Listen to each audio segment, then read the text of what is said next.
Welcome to Everything Co-op, bringing you information on how cooperatives can help improve your quality of life.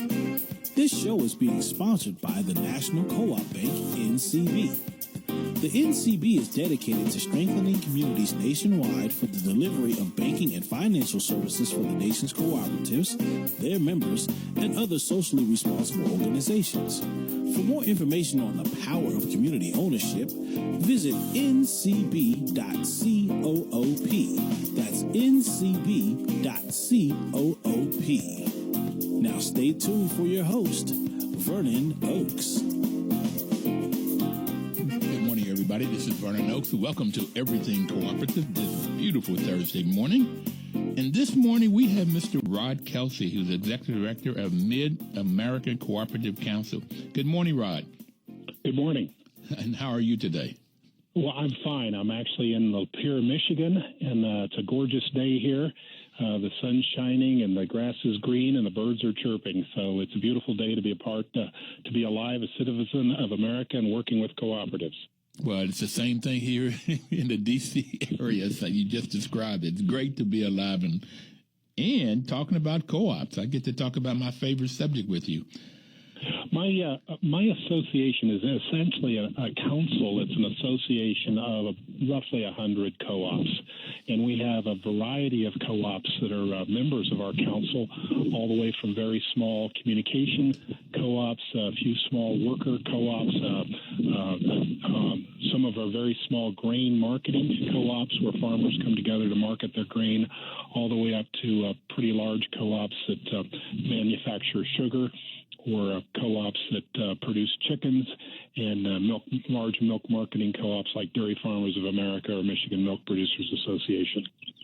So it sounds like you've got all types. There's worker co-ops, consumer co-ops, purchasing co-ops, marketing co-ops. From what you just said, it sounds like you have all of them. So what do your council do for these groups? The council was put together by visionary leaders who saw that employees or people who are starting co-ops kind of wanted to pigeonhole their co-op into a specific niche to kind of serve their specific needs.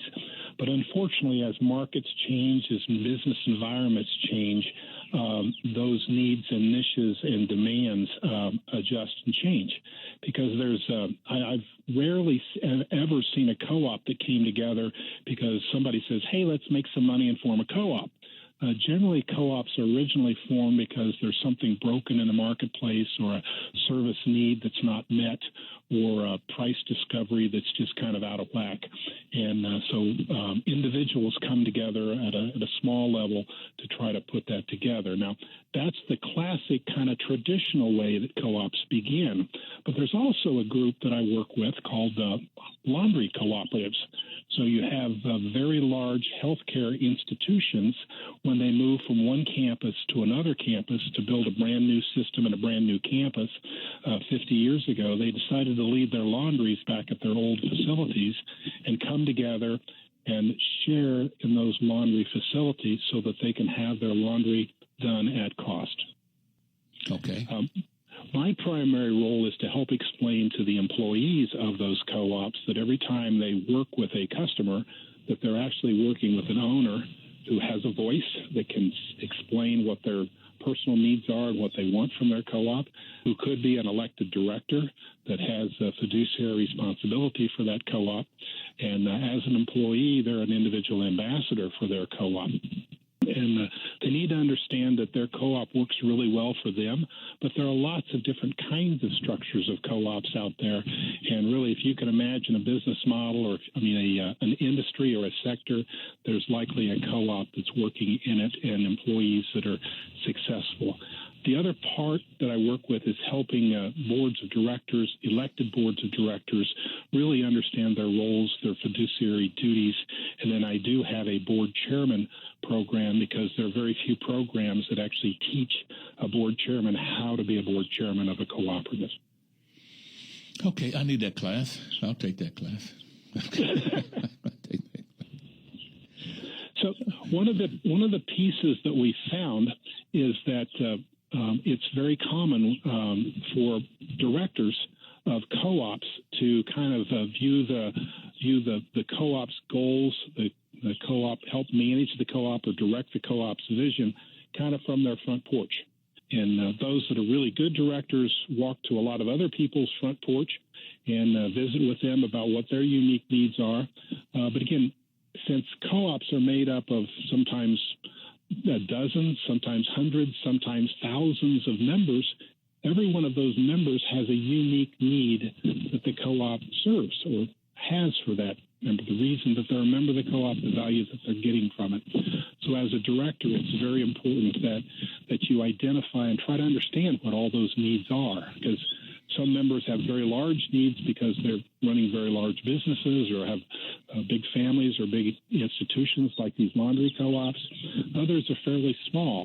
So it's nice to understand that as a director, you can meet all of their needs so that when you are sitting in that boardroom and making decisions that affect the long-term health of the co-op, you have a perspective of all of the members' needs.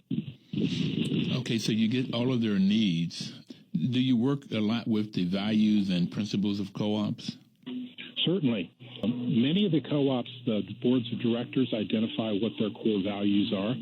And what we found is that successful co-ops all have as a core value to remain sustainable, to remain viable. And in order to do that, they have to be financially successful. So they have to make a profit, and they've got to monitor that profit. If it becomes where they've got excess money in the coffers, then they can revolve that patronage back to their members, or revolve the cash back to the members via the term patronage. So that's an important piece, but I would encourage every director that sits with a co-op to also know what's the financial underpinnings of that co-op. How does every member have an equity stake or an equity investment? And those are things that are important for the employees to know too, because members want to know where their money is. If they've invested in the co-op, whether it's $25, $100, I have members here in Michigan who have over $1 million invested in their co-op. They want to know what's that doing, because the only return I'm getting from that money is my ability to actually work with and use the co-op. So you're really talking about the member economic participation, which is the third principle. You have to pay something in. That's that $10, $100, or $1 million, and you can get something back out when and if there's a profit or surpluses. Exactly. And it's important. And that's probably what I would, of the 7 co-op principles, Vernon, that's probably the one that's least understood, because people sometimes forget about that investment, forget that is the core foundational equity of your co-op, and also forget that when they leave the co-op, in some cases, they get their money back, but in most cases, they get it back when the board of directors decides they can get it back, because you don't want to risk the financial health of the co-op by destabilizing it with pulling money or equity out that's not there. The other principle that we work with is principle number 5, education, information, and training.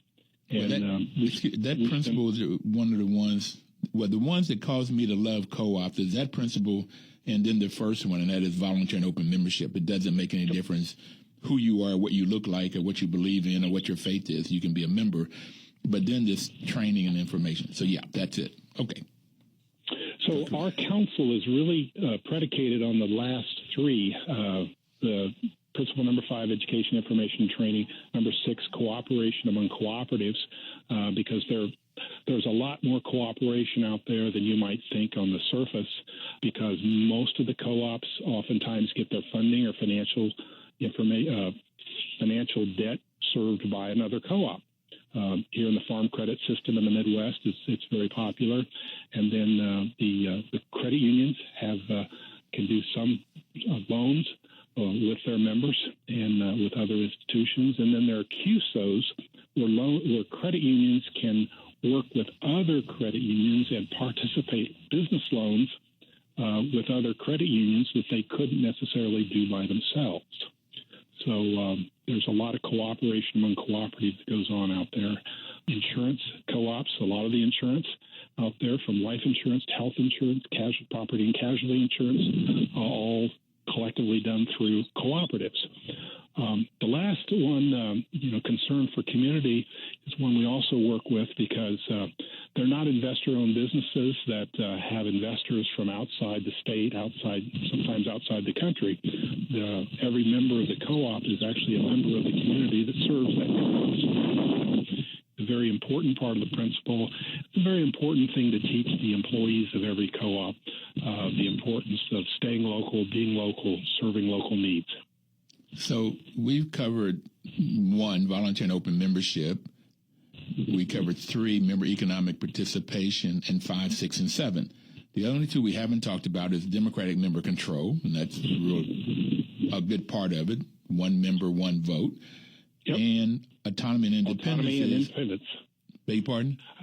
Autonomy and independence. And actually, in a couple of days, I'm doing a seminar for high school students on autonomy and independence. And that's a good news, bad news situation. The good news is you're free. You're open. You're not serving or beholding to anybody. You can serve your member needs based on what the board of directors want you to do. You're free. You're responsible. You're accountable. You've got to make sure all your reports are filed, that you're doing things in a proper way, that if you have an employee that missteps and somebody points it out, you have to be accountable for that. So it's an important point that you're not directed by another business, that you are self-governed, and those are very proud things for cooperative members to be a part of. And our ag supply co-ops, our milk marketing co-ops, our housing and food co-ops that I work with are very, very proud of that particular piece. And then let's see, I guess it was the 4th one that I missed. No, autonomy and independence. We got them all. Okay, we got them. We got all 7 of them. And so Mid-American Cooperative Council have about 100 co-ops, and they range a whole lot of them. And it sounds like you do a lot of training. Well, and quite frankly, we specialize. I've got a master's in finance, so I spend a lot in that 3rd area about equity and investment. And I would challenge a lot of the co-ops, if you're listening to this program as a board of directors, to go back and take a look at that equity structure. Members by themselves view that as kind of a sunk cost, that they're used to paying $25 to Sam's Club or $50 to Costco for a membership every year. And I would make sure that your members understand that this is not a dues, so this is not a membership piece, that this is actually something that forms the underlying economic base of their cooperative. And take a look and go back and say, where's our vision over the next 5, 10, 15 years? And is that base and that member equity level where we want it to be? Or do we need to have greater economic participation? Do we need greater investment, or do we need less investment? But don't just assume that the way it was last year is the way it needs to be in the future. Okay. So it won't. What it was like last year may not be the way it is in the future. Got it. We have a minute or so before we take our first break. So I just want to.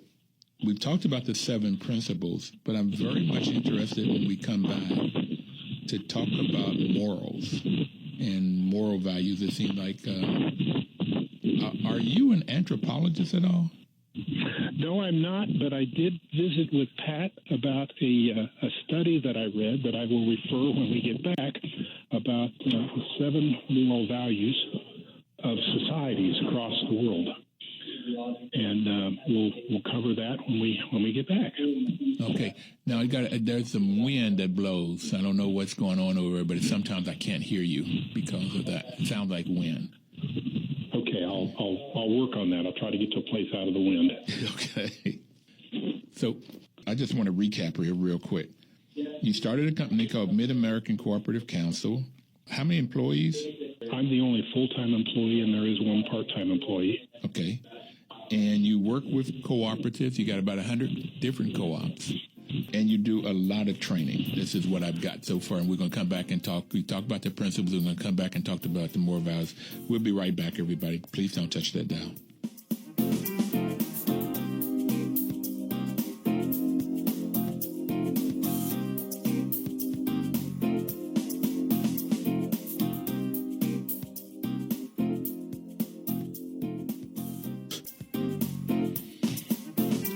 back, everybody. This is Vernon Oaks, and the program is Everything Cooperative. We have Rod Kelsay on the phone with us from up in Michigan. It says a great day there. It's a great day here.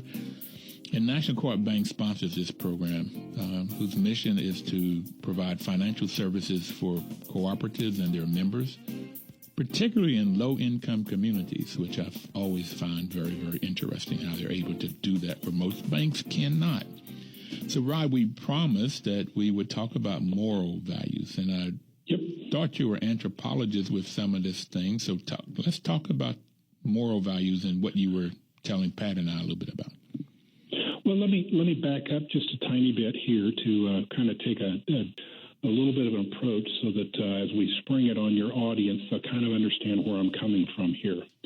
So we've talked a lot about, and your show is a lot about everything co-ops. So when I look at co-ops, I really see two kind of core structures, metrics that need to be there to measure success of your co-op. Every co-op is a business. So there needs to be some kind of financial metric. There needs to be an accountability metric. You've got to make sure you're meeting the laws of your state or your region, and you're doing things above board and well. The CEOs of all these co-ops have duties and responsibilities of making sure that they're successful, and boards of directors do hold CEOs accountable. There's more than one CEO of a co-op that's been let go because they weren't successful. But the second part of the equation is the association part of a co-op, the human side, the social side, the people connectivity side. When co-ops first come together because of a challenge or a need, they come together first as an association or a group of people. And those co-ops, as they come together, sometimes lose their way from a social measuring metric side. They tend, as the co-ops get older and seasoned, 5, 10, 15, 20, 30 years, they tend to blend in with the business structure of a lot of their industry. And they sometimes forget about the social, the communication side of the co-op. And so I ran across an article earlier this year by an anthropologist, Dr. Oliver Curry from Oxford University, and it's on the 7 moral values found around the world. And those 7 moral values are very common, and you'll recognize them individually about important things to keep a society together. But what's unique about these 7 moral values are that there's no particular race, there's no particular religion, culture, there's no particular size of this world. This is a compilation from an anthropology as we as humans, how we associate with each other and those things that help us better. Let me go kind of through the 7 rules rather quickly. Let me ask you, make sure I understand. So anthropologists, they study society, they study cultures and how people have behaved. Is that what an anthropologist does? Well, those really a bit more of a sociologist. Anthropologists essentially do sociology over time. So it's more about who we've come from, our ancestral heritage. So anthropologists want to know more about how the first people that began living in this world, how did they survive? How did we evolve? So that's anthropology. And then what was the civilization like? What was the society like, the structure like that allowed for us as humans to survive, to thrive, to grow? Okay. So Dr. Oliver Curry, so in this book, they talk about these 7 moral values from all of these different cultures had these same Correct. 7 moral values here, more or less. Okay, and what are they? You can Google it and look it up. In fact, I would encourage you to do that. So the first one is to help your family. A family is a very tiny microcosm of the community. So helping your family is one of the key ones. Second one is help your group.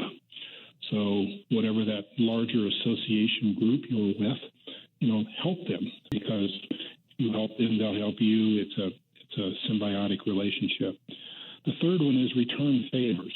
So if you notice, the first 3 are helping, returning favors, doing good things to the groups that you're working with. The fourth one is be brave. So, and we know in life, there are many times we just have to be brave. We can't turn and run. We've got to stand up and be accountable and say our piece. The first one is to defer to superiors. We can say we can learn from superiors or learn from teachers, but if there's a superior that's there that as a society, if that's their role and they're the decision makers, we have to go along with that and find ways of. You can certainly try to influence the superior, but if that's their role and their responsibility, then it's appropriate. The sixth one is divide resources fairly. So, however, there are resources out there. If I'm the biggest and the strongest, those who aren't as strong or as weak or have as much. And the seventh one is respect others' property. So the reason that I'm talking about these 7 moral values is really in light of how we build a set of metrics around our cooperatives that align with what our association needs are or our human social needs are as a cooperative. So we have needs when the co-op functions well and we work with other people, they connect well and they're working well, then we get more endorphins because things have done well. Each of you know when you come home at night and you've had a good day, things have just clicked.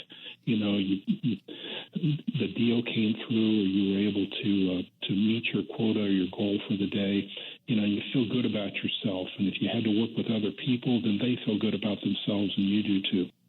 But if we have a tough day, then we can lean on those other neighbors and friends because they're part of a community and they help us get us through the tough times. So I'm suggesting that some of these national or international 7 moral values, like how do we help our community through our cooperatives? How do we return favors? How are we brave when our cooperative has a philosophy or a spirit that sometimes goes in the face of something that local leaders want to do? How do we divide resources fairly or respect other people's property? And I'm suggesting that perhaps there are some metrics, lots we can put together to help us on that side of the equation measure things more clearly. So I'm just looking at these 7. I wrote them down as you were saying them, and thank you for bringing this to our attention. And then it's looking at how the cooperatives function with these 7 principles and how the capitalist ownership companies work with these 7 principles. Yeah, there would be a little difference there, Vernon. As a co-op, we're here to serve each other's needs. Just as a society or maybe church or faith-based organizations are there to serve those who are challenged and have additional challenges to make it hard for them to serve their own needs. In a capitalist society, we don't really care about that because it's really all about maximizing shareholder wealth. And what I'm trying to say is that the point that I'd like to leave for the audience is that as a co-op, we have 2 heads we have to serve. It's important to serve these human values, these 7 principles, this social side. But if we don't take care of the business side or the economic side, then we won't have a co-op around at all. Because we have to be self-sustaining in our own world. So it reminds me of a quote, and I don't have it exactly down, but Keynes, the British economist, he may have been around Oxford too, but he said that in a capitalist society, how do you expect the most wicked people, the capitalists, that do the most wicked things, end up doing good things for the masses?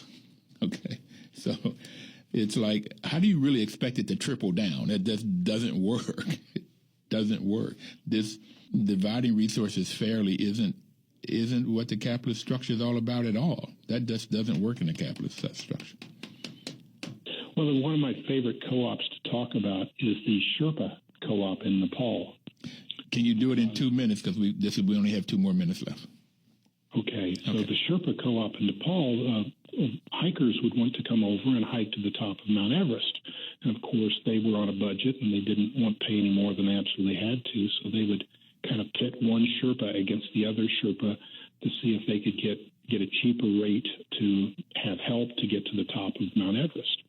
And so after a while, the Sherpas decided, let's just form a co-op. Then if you want to hire us, you have to do the corporate rate. or the co-op rate. And the co-op rate is one that we're all going to abide by, and we will share that equally. Yep.